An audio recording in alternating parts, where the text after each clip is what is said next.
Le soleil se lève sur le refuge du col du Palais. Situé à 2600 mètres d'altitude, il est coupé du reste du monde pendant tout l'hiver.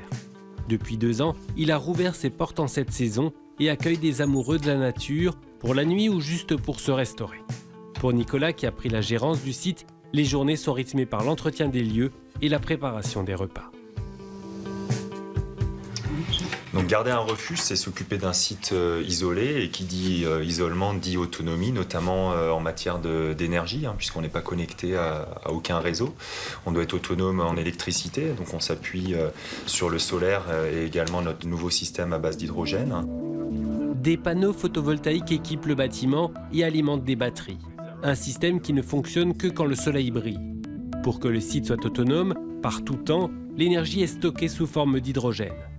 La solution est en partie sur le dos de Marion, qui rejoint son mari.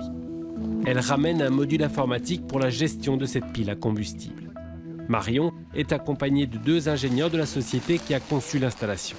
Aujourd'hui, c'est une visite de maintenance avec toutes les contraintes de la haute montagne. Purée, la porte elle est complètement inaccessible. Et là, il y a à peu près 1,60 m à dégager pour qu'on puisse rentrer dans le local.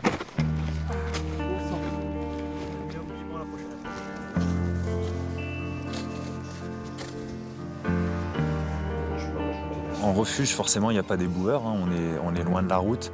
Donc ça veut dire que tous les déchets, c'est nous qui devons les gérer. Donc on essaie d'optimiser un petit peu tout ça. Donc la première des choses, c'est de monter le moins possible de choses à redescendre. Donc là, par exemple, j'écrase les canettes parce que ça redescend sur mon dos. Moins il y a de volume et plus je peux en transporter. Ces panneaux solaires permettent de chauffer la station autonome. Le local est un bâtiment passif. Il minimise les pertes de chaleur dans ce milieu extrême. Antonio Vega nous explique le système de production d'hydrogène par électrolyse. Les molécules d'eau sont dissociées en hydrogène et oxygène, un système qui utilise le surplus d'électricité produit par les panneaux du refuge. Dans cette armoire-là, on a le réservoir d'eau, 50 litres, c'est ce réservoir-là qu'il faut absolument éviter que ça gèle. Le module électrolyseur qui sert à produire de l'hydrogène à partir de l'eau. Et au-dessus, nous avons le module pile à combustible. Cette pile est utilisée lorsque les batteries alimentées par le solaire sont vides. Alors l'hydrogène qui est stocké ici sert à alimenter la pile à combustible. Cette pile à combustible produit un courant électrique en combinant l'hydrogène qui est ici avec l'oxygène de l'air. Et le résidu qu'on a, c'est uniquement de l'eau, donc c'est très propre. L'eau ici, c'est également une contrainte au quotidien. C'est vrai que l'hiver, ne pas avoir d'eau au robinet, c'est tout de suite un peu plus galère. Toutes les actions de lavage, de nettoyage prennent un peu plus de temps puisqu'il faut faire fondre la neige et faire bouillir l'eau avant de pouvoir l'utiliser. Et le respect de l'environnement passe aussi par un traitement spécifique des déchets organiques. Là, on est dans le toilette sec du refuge, toilette sec puisque l'hiver, je n'ai pas d'eau. Ça fonctionne avec de la sueur, tout simplement. C'est de la cellulose, ça se composte.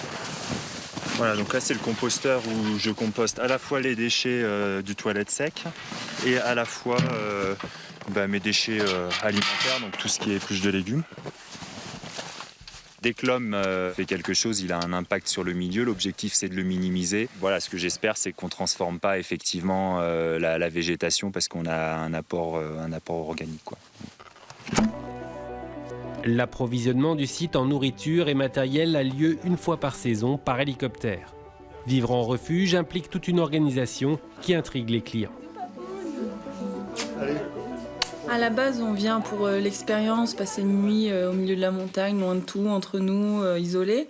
Et après, c'est vrai, quand on arrive, on se pose plein de questions. Comment ça marche, comment on a l'électricité ici, comment arrive l'eau. Et c'est super intéressant de comprendre ce qui a été fait. L'objectif du système, c'est que ça soit transparent, c'est-à-dire que moi, que je sois sur les batteries alimentées par le solaire ou les batteries alimentées par l'hydrogène, ça a assez peu d'effet. Par contre, au quotidien, oui, ça m'amène quand même beaucoup plus d'autonomie et notamment, je n'ai plus à utiliser le groupe. Et un groupe électrogène en moins, c'est moins de pollution.